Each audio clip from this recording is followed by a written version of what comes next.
What's up, fight fans? This is Kurt DeVille with Counterpunch Boxing News, and I have some new news concerning Ben Davison and Deontay Wilder. And Ben Davison had some surprising things to say about his former fighter's foe in Deontay Wilder. He says, you have to admire the self-belief of Deontay Wilder, okay? Ben Davison said, any fighter who believes in himself will have that thought process, okay?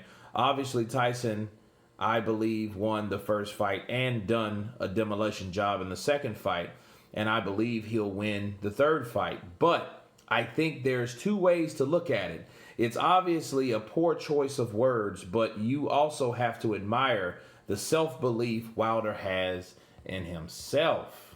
Wow, okay. I'm going to go ahead and disagree with you. Now, oddly enough, I would have agreed with Ben Davison if Deontay Wilder would have won. That would have made your statement true.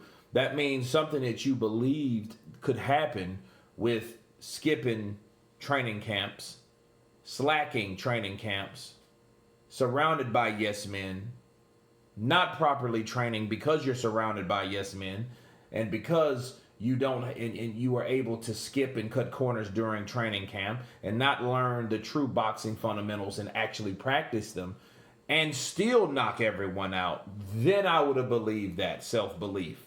Because Deontay Wilder is known for his quotes. To this day, your people's too. And speak it, believe it, receive it. Speak it, believe it, receive it. Right? Those are his quotes. So with Ben Davison, had he got that right, that meant that Deontay Wilder would have knocked Tyson Fury out, his former fighter, out that night. Then I can understand him making an article on Boxing Scene and saying, hey, you got to respect him, you know, that he, the self-belief Wilder has in himself. That's not self-belief. Let me counterpunch that real quick. That is delusion, self-delusion. He's delusional. Wilder was delusional because he believed that he could do the things despite what he was prepared to do, and he wasn't. Okay? He just got away with doing it because the opposition really wasn't up to par. And when it came up to par, we seen differences. Okay? We seen Luis Ortiz batter him in the 7th round, and they give him and they help him and they do all this. But he did overcome. You got to give him that. But it wasn't being simple. He had help during that.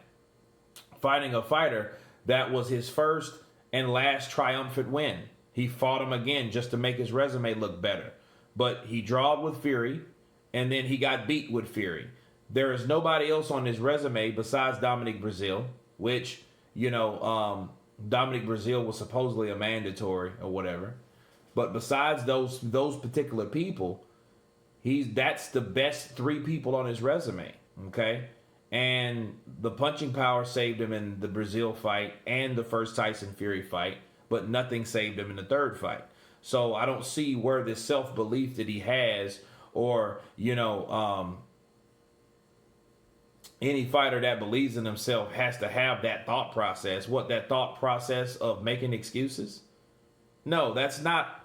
No, that's not a fighter that believes in himself. A fighter that believes in himself knows what happened with himself. And what happened with Deontay Wilder, he got beat. That's it. He got beat up. Just like Joshua admitted, he got beat up. So I don't see why it's so hard for Deontay Wilder to realize that. But I don't see why Ben Davison would now go back around and say, hey, yeah, I know why he feels that way. It's because he has self-belief. No, he believed in himself and he came up short. Not saying that he should give up believing in what he could do, but in a particular situation, saying the poor choice of words that he said, he shows that he is making excuses. He didn't respect Tyson Fury, and he's delusional for thinking what happened in that corner. Okay? So I don't know why Ben Davison would say that, like, well, I can understand anyone with Yeah, he has an ego. I get that. So that's a reason why he wouldn't want to admit to the people, to public. He would allow all those fans of his or whoever they really are, casuals, right? that he was cheated, robbed, or whatever, stole, mistreated. He wants people to believe that because I think he knows his notoriety comes from revving everybody up. If you're revving everybody up, right? It's one of those situations where you can get people on your side that normally wouldn't be. Okay? But Ben Davison, I don't know about a self-belief Wilder has in himself. No. I think he should become realistic with himself so he can be more successful in the future fight with Tyson Fury. That's my counterpunch on that. Anyway, you guys tell me what you think about Ben Davison making this statement about Deontay Wilder. Does Deontay Wilder have self-belief, right? Of course, please subscribe. And you guys been Counterpunch. Peace.